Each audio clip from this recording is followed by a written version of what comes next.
Hi, I want to thank you guys so much for coming here today and for allowing me to share about my new book, The Positive Worker. For many years, I have worked as a therapist and a coach and helped those that face different emotional issues.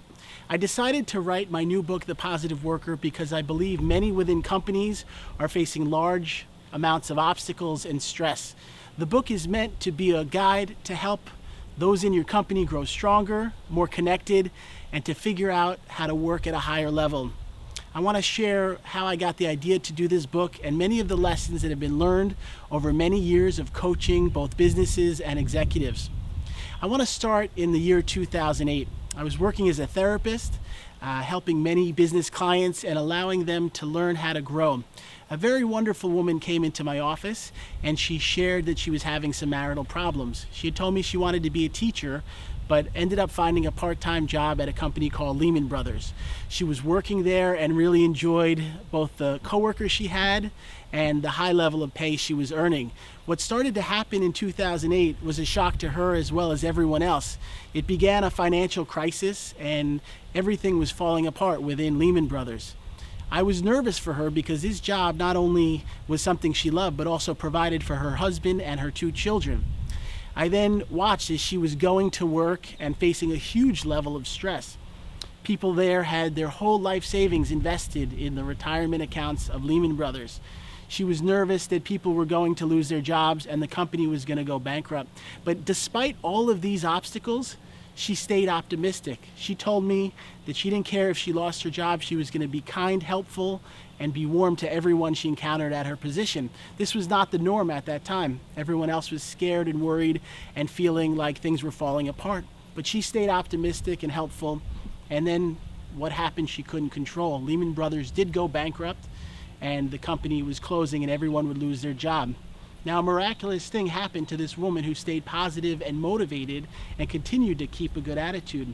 Some of the assets of Lehman Brothers had value, and they chose to keep a tiny percentage, about 1% of the workforce, to move with those assets over to Barclays. Now, who would they choose in this moment? Would they pick the workers that were complaining, that were angry, that were fighting? Would they be the ones that they would decide to bring to the new position? Definitely not. They chose to have this woman who was staying nice, warm, helpful, and kind, and they brought her to the new company. Now what happened? She ended up making just as much money as she made at Lehman Brothers. She was able to keep her employment and her life stayed positive. So what do we learn from this remarkable woman? Because at the time she impacted me and taught me a great lesson. Even if there is stress, problems, layoffs, or downsizing, it doesn't give you a reason to get angry and negative. When you choose to continue to have a positive attitude, you may end up keeping your job. And I asked her, I said, did you know you would get to keep your position? She said, no. I did it because it was the right thing to do, and I always believe in being helpful.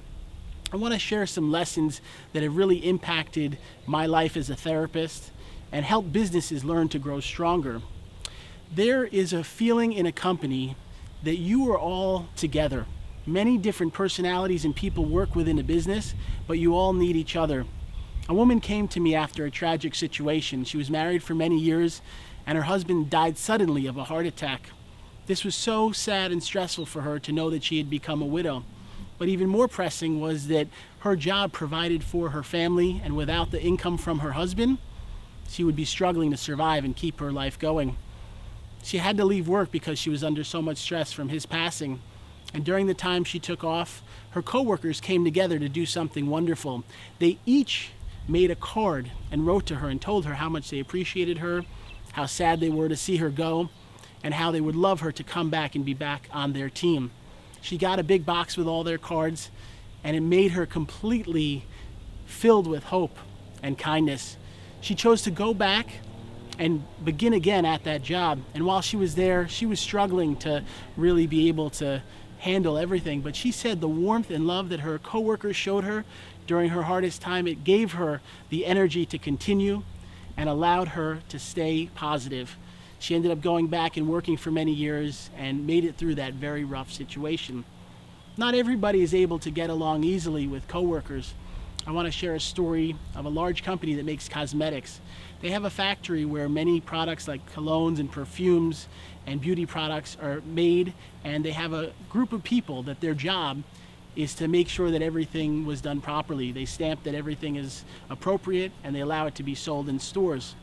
A woman came there and got a job working there, and she started to have many problems. Her attitude was very aggressive. She seemed like she knew everything, and she wasn't warm to her coworkers. They would often spend days where they would, during their breaks, go into this room where they would talk and laugh and enjoy each other. And when she was there, she felt very uncomfortable. She would be aggressive and not warm, and the coworkers started to dislike her. And even though she seemed very confident and arrogant, she was very much upset that she no longer was really being liked by those she worked with. She came in for a session, and we started to talk about why she acted this way and what the core reason was that she treated people in this manner. She admitted she had a long history of struggles. When she was a child, her parents were drug addicts, and she was placed in the foster care system. Not having a mom and dad that love you was very hard for her. She bounced around many different parents and foster families and always felt very insecure. And she admitted to me that she opened up that when she was around people, she pretended to be so strong and arrogant because she was insecure. I talked to her about this, and she agreed that this was harming her from both her career and making new relationships. She admitted that she had problems and worked through them.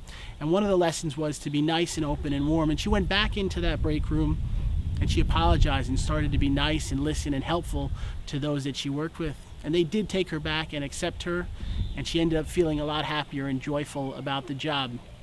Now, these are just a few lessons of why staying positive and kind can help you in your career. I want to share a story that illustrates just one other valuable lesson about cleanliness. Now, many times people are in a job and they do just what they're supposed to. This woman I met wanted to work at a greeting card company. For almost all her life, she loved greeting cards and how people would use them for holidays and birthdays and important occasions. And she was excited when they hired her to work at their company. When she got to the place, she walked into her office hoping that it would be nice and filled with light and other people that she could interact with. But she was kind of shocked to see that one of the workers, a man, had been there about 10 years, and his desk was a mess. There were papers everywhere, used soda bottles, and junk all strewn upon his desk. Then there was another worker who'd been there about 5 years, a woman, and her desk was filled with mock greeting cards and paperwork and looked very messy. When I started working with the woman who had just started, she said, "What should I do? When I was raised, I was taught to keep things neat, to be organized, and to respect the space that I work at. And I don't know if I should do that because the other coworkers may feel upset that mine is neat and theirs is not." I told her that she must do what's in her heart and try her hardest, even if everyone does it a different way. So she ended up going and keeping her desk very neat, and some of the coworkers would laugh at her. One time they called her Mrs. Clean because her desk was so neat and organized. The supervisor they had for many years was there and didn't seem to care about the mess. Suddenly he was fired and lost the job, and then something remarkable happened. A new supervisor came in and was very angry with the staff. He said, "How can you keep your office this messy? How can you have a place of work that looks like this?" And ended up saying that everybody was in trouble except for one person. It was the woman that decided to keep her desk neat all the time. Every other worker now had to change and learn to be clean, but not her. She ended up being told she did a great job, and within a few months she was given a raise and promoted. So even if you think being clean is not important, it is, because when you interact with customers or clients, how your space looks is an impact on your business and what it shows other people. And this simple lesson is easy to learn but not followed by everyone. But if you take the steps to stay clean and organized, you make positive change. I next want to share a story about just simple things like the bathroom in your office. What does it feel like to walk into a bathroom and to see a mess or to see things sloppy? If you choose to keep it neat, you clean up after you're done, it leaves the next person to have a space that looks clean and appropriate. So even these little small steps make a big impact both on you and everyone within your company. Now I want to share, when I say the positive worker, what do I mean? Is this someone that walks around happy all the time? This is a worker that does their best in all situations. Even if it's difficult or stressful, they try to be kind to their coworkers, to their supervisors, to their customers, and everyone they impact. I want to share a story about someone I met who made a remarkable amount of change. He came to this country many years ago, not even speaking the language. He was born in Spain, and came here for a better life. He started to work and got a job in a factory making just a few dollars an hour. But he was different than many that came into that job because he worked so hard every single day to be motivated, to be helpful, and to work at his highest level. He not only was able to do well in that job, but he was given a promotion. And he kept working harder and trying to be a better employee. On his downtime in the evenings, he took English courses and learned to be extremely fluent in English. He tried to also be part of the community and join organizations and groups to help other people. Well, his story was very positive and exciting. Within about 10 years, he became a manager of over 100 people in that company. But that wasn't it. As much as he has climbed to a high level, he kept trying hard, being kind to everyone, and working at his highest level. Within a few years, he grew into an even higher level in management, and he had risen in the ranks of the company extremely high, especially for someone that had just come to this country a few years before. Well, the CEO of this large Fortune 1000 company took notice of what he was doing. Many years later, the CEO was about to retire, and he had to pick someone that would lead this company into the next generation. He had many choices of people that had graduated Harvard and Yale and other great colleges, but he felt this man, known for so many years how dedicated and motivated and helpful he was to everyone that came into that company. This man who came here with not a dollar in his pocket ended up becoming the CEO of a Fortune 1000 company. He continued to be kind and helpful, and now he has scholarships he offers to other people from other countries that are looking to better their lives. The lesson from this is that if he could do this with not much of an education and barely speaking the language, what could you do if you started to be helpful, courteous, kind, listening, and supportive to everyone that you encounter? What would it mean if you woke up every day trying to do your best in your career? It would mean that you would move to a higher level of success. I also want to share a great example of how when you get into a slump, when things are starting to look stressful, you have an impact of making a positive change. I was working with a company and a woman who was in a sales executive office. They had about 200 sales reps, and for the last few months things have been slow. Business has been down and not everyone was making their numbers. This one sales rep said, "I want to change this. We are told to make 150 calls every day, but we're not reaching our numbers." She chose on her own to start making 300 calls every day. She doubled her amount of work and she continued to press forward. And what happened? Her extra effort and high level of care led her to become the top sales executive out of those 200 workers. But not only were her numbers better, the people around her started to change. And you were able to be someone that listens, that cares, that learns, and helps those. It makes a major difference. In a company, there are all types of workers, people from different backgrounds, people of different ages, but when you show them kindness, you are able to make a positive change. I want to tell you one very important thing about working. It is not always easy, but when you place your highest level of effort, and you go to work every single day with a positive outlook and being kind to everyone, you are impacting not only your own life, but every single person within that organization. How many of us would love to walk into work and see someone smile, see someone ask how we're doing, listen to us, and help us make positive change? Now, I also want to share that sometimes in a job you have to be open to asking questions. I was working with a group of sales executives, and they were training to be in this new position. There were about 10 workers, and on the 5th day of training, one of the workers was feeling very nervous. He was losing the ability to know if he was doing a good job. He started to see that he didn't know how to use the sales system to enter in the data that would allow him to make his contacts and show that he's been making the appropriate calls. He didn't know what to do. It was day 5 of training, and he worried that maybe he would get in trouble for not knowing this. So I said to him, "You should ask and be open about your feelings." He raised his hand in the training class. He said to the teacher, "I don't really know how to use the computer data system properly, and I know that's a big part of the job and being able to work efficiently." The trainer was embarrassed. He said, "I can't believe you don't know that. That should have been one of the main things that was taught."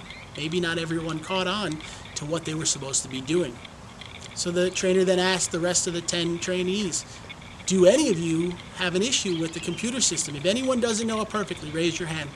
Every single person in that group raised their hand. They all admitted that it wasn't just this one person, it was each of them that didn't know how to handle the system. They then learned and they were able to move forward. Sometimes being able to be open and honest saves you face and also improves your company. I was working with another business. Their job is to make reports. When a stock of a company has people that buy the stock, each year they have to give an annual report to all those that have bought the stock.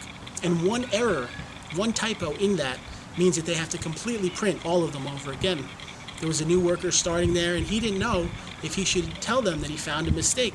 He had just started and didn't want to rock the boat. He ended up deciding that he would tell his supervisor and admit that he found a problem. The supervisor opened his eyes and said, "Of course you tell us. Each time we make one error, it costs the company $5,000. So it is important and vital that if anybody on the team catches even a small mistake that you tell us." And I'm sorry that I didn't tell you that clearer, but please know this. So what I say to you is when you have a question, when you're not sure what to do, don't hold it in. Don't pretend you know the answer. Just do the proper thing by asking your supervisor, what is the appropriate question? This might mean not asking your coworker. They may have the wrong information, and if you ask your supervisor and they clearly tell you this is something that is very valuable. And there's all types of rules within each business. This is how to interact with those you work with, deciding if you're allowed to use the cell phone on the job, being able to go on the computer and check personal emails. All of these issues are things you should talk about with your supervisor. Make sure you know for sure. And when you take these small steps and they come together, you become what I call the positive worker. This is someone that places their full effort every day, makes a positive impact in the organization, and help things grow. And I want to finish my talk today with a very personal experience that I went through. I am always trying to be helpful, kind, and optimistic, but that doesn't mean things and problems don't enter into my life. About 2 years ago, my brother was invited to live with me, and he chose not to. He ended up moving to Vermont to work on a team at a ski mountain, working with many other coworkers, trying to help them as they had a ski mountain that they would keep organized. Now, unfortunately, my brother, I didn't know the severity of it, but he had a drug addiction. He had went out with his friends that evening and went to a bar, and he ended up walking home, and he did one needle of heroin, and he died instantly. They found him the next day alone in his apartment. Now, I share that to let you know that in that moment, it's hard to be optimistic. I had one brother, and at 27, he had died. But I chose to not let my problems take over my life. I wrote a book to help other people with mental illness and addiction. I volunteered and did work at rehabs with other people and young men and women that were facing these problems.